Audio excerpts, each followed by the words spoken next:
हमारे साथ वरिष्ठ पत्रकार, लेखक, चिंतक, घुमक्कड़ राजीव नयन बहुगुणा जी हैं। बड़ी मुश्किल से वो हाथ आए हैं, अरसे से बेटे की शादी की तैयारियों में लगे हुए हैं।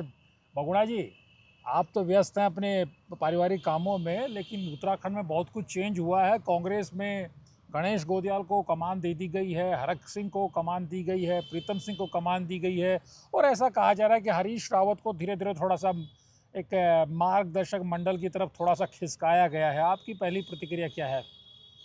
पवन जी, जैसे वो होते हैं ना लाइफ सेविंग ड्रग, तो जब आखिरी वो होता है कि अब कोई दवाई काम नहीं करेगी तो वो फिर वो बूस्टर डोज दिया जाता है। तो कांग्रेस के पास उत्तराखंड में गणेश गोदयाल नामक एक ऐसा ही लाइफ सेविंग बूस्टर डोज है, और अगर ये बूस्टर डोज कामयाब नहीं हुआ तो फिर कुछ नहीं है। कांग्रेस के पास इसके अलावा कोई विकल्प नहीं था। और जो हरक सिंह या प्रीतम सिंह का आपने नाम लिया, तो ये संतुलन बनाने के लिए एक समझदारी भरा काम है। और हरीश रावत जी को जहाँ तक मार्गदर्शक मंडल में धकेलने की बात है, थोड़ा सा खिसकता हुआ नजर आया, क्योंकि उनको कोई काम नहीं दिया खुद गया। ही उनको खिसकना चाहिए। अब उनको खुद ही खिसकना चाहिए, जो उनकी उम्र है और जो उनकी विफलताएं हैं लगातार। आप ये तो बताइए कि हरीश रावत पिछले 20 साल से कोई चुनाव ही नहीं जीते हैं। मुख्यमंत्री रहते हुए केवल एक उपचुनाव जीते, अन्यथा वो कब पिछला चुनाव जीते मुझे तो याद ही नहीं है। 2009 का लोकसभा चुनाव जीते थे। हाँ। जीते थे, वो कांग्रेस की लहर थी। हम्म, तो वो पराजय के पुरोधा हैं, तो उनको तो खुद ही मार्गदर्शक मंडल में चले जाना चाहिए। लेकिन वो तो कह रहे हैं कि कांग्रेस में बहुत सारे विष पुरुष हैं जिन्होंने कांग्रेस को बहुत नुकसान पहुंचाया। किन की तरफ इशारा करना चाह रहे हैं? उन्होंने कहा कि ऐसे विष पुरुष है तो वो अपना जहर है वो उनकी पॉकेट में डाल दें, उनको अपने कंठ में रख लेंगे। खुद की तरफ इशारा कर रहे होंगे मेरे ख्याल से। क्या क्या बात कर रहे हैं? मुझे तो लगता है खुद ही की तरफ कर रहे हैं इशारा। यानी कांग्रेस क्योंकि के विष पुरुष हरीश रावत जी हैं।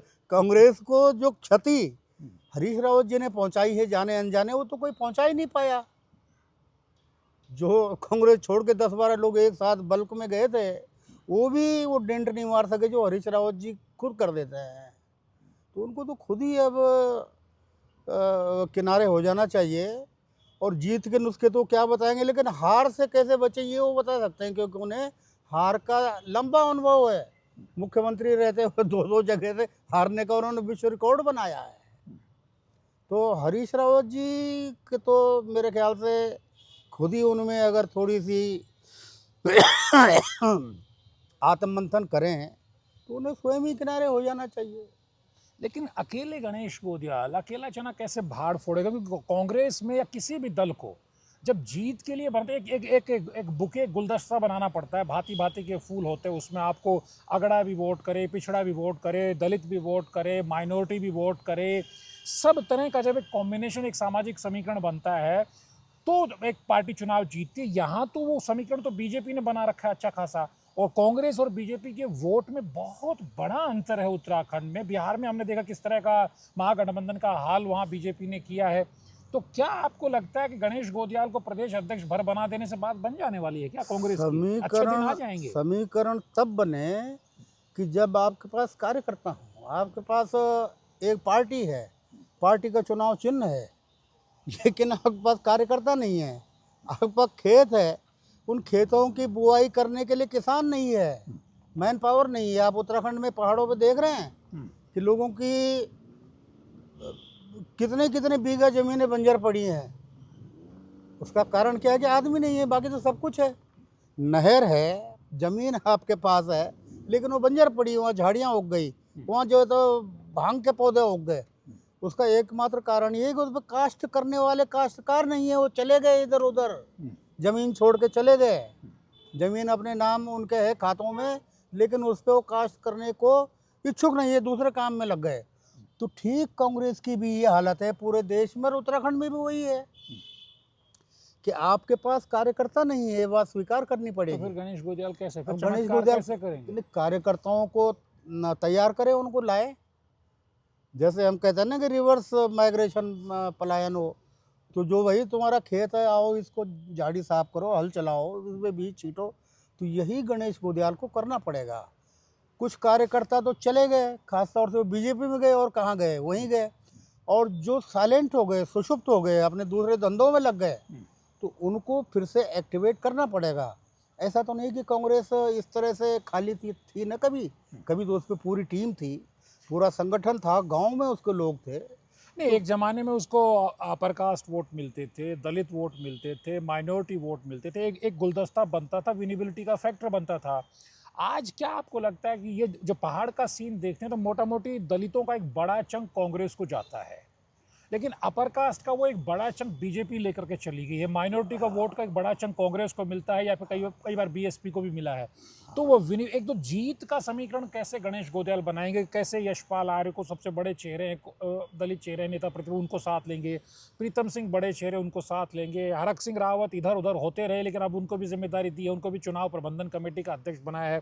और सबसे बड़ी बात है फिर हरीश रावत जैसे दिग्गज नेता का उनको आशीर्वाद मिलता रहे, लेकिन जैसे आपने भी कहा उनको थोड़ा डिस्टेंस बना के रखना चाहिए क्योंकि वो हार का बहुत ज़्यादा रिकॉर्ड अपना बना चुके हैं। तो कैसे ये सब कर पाएंगे? गणेश गोदियाल को सबसे पहले मैं फिर से दोहराना चाहता हूँ कि कार्यकर्ताओं को झाड़ पोंछ कर तैयार करें, कार्यकर्ताओं की धूल झाड़ें, उनको फिर से तैयार करें, उनको याद दिलाएं कि भाई तुम कांग्रेसी हो।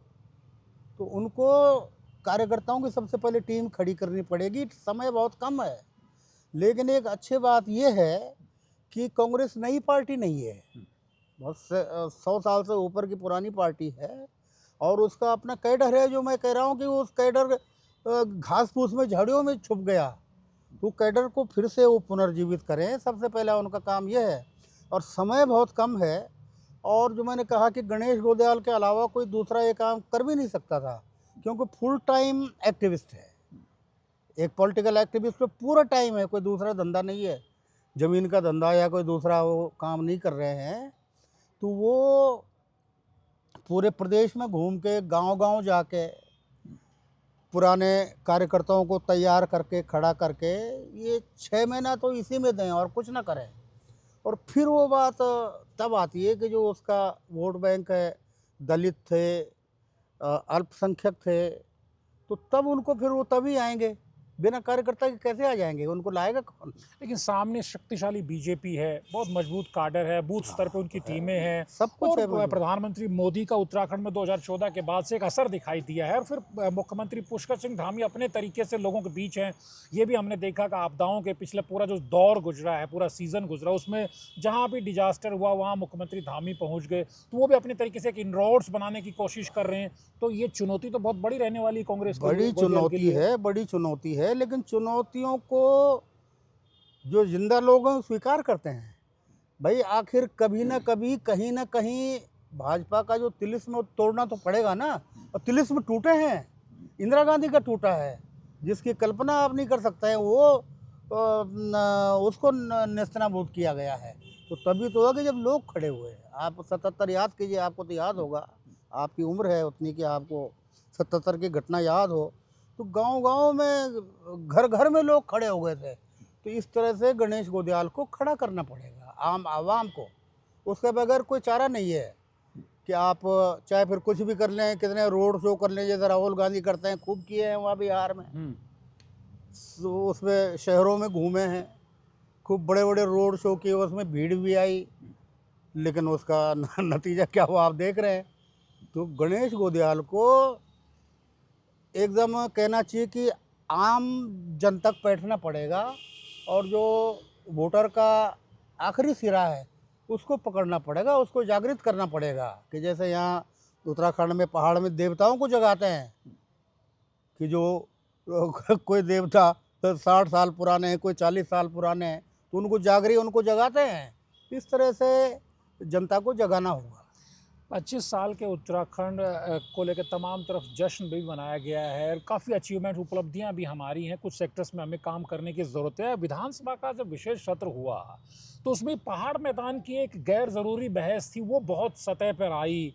विनोद चमोली ने कुछ बातें रखी, उसके बाद मोहम्मद शहजाद बीएसपी के विधायक ने कहा कि भाई पहाड़ का विधायक है, वो पहाड़ पे चुनाव जीतने के अगले दिन देहरादून या हल्द्वानी में घर बनाता है। जो पहाड़ मैदान का जो एक खाई है, ये इसको बढ़ाने की वाली बातें विधानसभा में भी देखने को मिली पहाड़ है। मैदान की मूलतः कोई खाई नहीं है। हम्म, ये जो पैदा करते हैं ये विभेद, ये दो तरह के लोग हैं, या तो मूर्ख हैं और या फिर स्वार्थी हैं। या तो पहाड़ मैदान की बात मूर्खतापूर्ण ढंग से कोई कह देता है, जैसे अकल ही नहीं कि मैं क्या कह रहा हूँ, और या फिर कोई निहित स्वार्थ है कि उसका उसमें उल्लू सीधा हो रहा है पहाड़ मैदान करके। मूलतः पहाड़ मैदान में भाई उत्तराखंड की जो लड़ाई है वो तो पहाड़ मैदान दोनों ने मिलकर लड़ी थी। सबसे पहली गोली खटीमा में चली, जो तराई है, जो मैदान है, तो उसमें मैदान के तो लोग पूरी तरह से शामिल थे। ये पहाड़ मैदान का तो यहाँ कोई प्रश्न ही नहीं है, सबने मिल के साथ लड़ाई लड़ी है। और ये केवल जो बीच बीच में कुछ लोगों के द्वारा अपने स्वार्थों के लिए, या जिन पे कोई और मुद्दा नहीं है, ओछे लोग, छोटे लोग हम्म, ये जो प्रश्न खड़े करते हैं, तो उनको तुरंत वहीं पे उनको मसल देना चाहिए। क्योंकि असल में जैसे और जगह विभेद होता है समाज में, तो यहाँ तो मुझे नहीं लगता कि ऐसा कुछ है। क्योंकि गैरसैंण को राजधानी बनाने का जो ज़ोर शोर से मुझे याद है कि मुद्दा उठाया था, कि काजी निजामुद्दीन जो मैदान का आदमी है, प्रेमचंद अग्रवाल जिस पे बेचारे पे पहाड़ विरोधी का ठप्पा लग गया, तो सबसे पहले तो वो राजधानी गैरसैंण बनाने का सवाल इन्होंने उठाया था नहीं, विधानसभा में। निहाल में तो हरीश रावत फेसबुक पर रोज लिखते हैं कि 27 में सत्ता में आई कांग्रेस तो गैरसैंण को राजधानी बनाएंगे, लेकिन तिलक राज बेर ने कहा कि मुश्किल है। अलग सिंह ने कहा ये छल कर रहे हैं जनता के साथ। नहीं, जब हरीश रावत खुद मुख्यमंत्री थे तो तब तो उनमें सब कुछ था, तब क्यों नहीं वो उन्होंने बनाया था। पूरे 3 साल हो रहे हैं तो उठ के वहाँ ले जाते, धीरे धीरे कोई विरोध भी नहीं कर रहा था, कहीं से कोई वो नहीं था, कोई प्रतिक्रिया नहीं थी, किसी का विरोध नहीं था, तो उस समय हरीश रावत ने क्यों नहीं किया। तो हरीश रावत खुद भी जानते हैं कि वो क्या कह रहे हैं। और लेकिन अब दुख ये है कि अब आम लोग जान गए इस बात को कि हरीश रावत क्या कर रहे हैं और क्या कह रहे हैं। मतलब उनकी पॉलिटिक्स थी वो खुल गई, अब खुली खुल किताब खुल हो गई, गई है। खुल गई। अब उसमें कोई रहस्य नहीं एक बचा है। म्यूजिक में एक टर्म कहते हैं ना, हाँ, जब एक दिन आप रियाज छोड़ते हैं तो आपको पता लग जाता है गड़बड़ हो रहा है। जब 2 दिन छोड़ते हैं तो जो गुणीजन हैं उनको पता लग जाता है कि गड़बड़ी है, और 3 दिन रियाज छूटता है तो आम आदमी को पता लग जाता है कि ये तो बेसुरा गा रहा है। तो यही है, हरीश रावत ने जब पहले का, सबसे पहले ये गैरसैंण का वो किया, तो उनको खुद को पता था कि मैं वो कर रहा हूँ, छल कर रहा हूँ। जब दोबारा किया तो जो पॉलिटिशियन है उनको पता लगा, और अब तो जनता को पता लग गया कि हरीश रावत जो है क्या कह रहे हैं और वो क्या करेंगे, तो उनके कहने का कोई मूल्य नहीं है। हमसे बातचीत करने के लिए बहुत धन्यवाद। तो कुल मिलाकर के आपने सुना, राजीव नयन बहुगुणा जी ने बड़ी बेबाकी से अपनी बातें रखी हैं, और गणेश गोदियाल को लेकर के उन्होंने बहुत सारी बातें कही हैं, और उन्होंने कहा है कि किस तरह से कांग्रेस के भीतर वही एक ऐसे चेहरे हैं जो कमज़ोर, एक तरह से जो कांग्रेस है लगातार चुनाव दर चुनाव उत्तराखंड में हारती आ रही है, उनके सर्वाइवल और रिवाइवल को लेकर के गणेश गोदियाल ही कुछ कर सकते हैं। देखना होगा आने वाले दिनों में किस अंदाज में गणेश गोदियाल कांग्रेस को आगे लेके चलते हैं। लेकिन हरीश रावत की राजनीति को लेकर भी बहुत महत्वपूर्ण टिप्पणी राजीव नयन बहुगुणा ने की है। आप वीडियो को देखिए, लाइक करिए, शेयर करिए और कमेंट करके ज़रूर बताइएगा कि आपके विचार क्या है। क्या राजीव नयन बहुगुणा जी के विचारों से आप सहमत हैं, या आपका अपना कोई अलहदा विचार है। नमस्कार।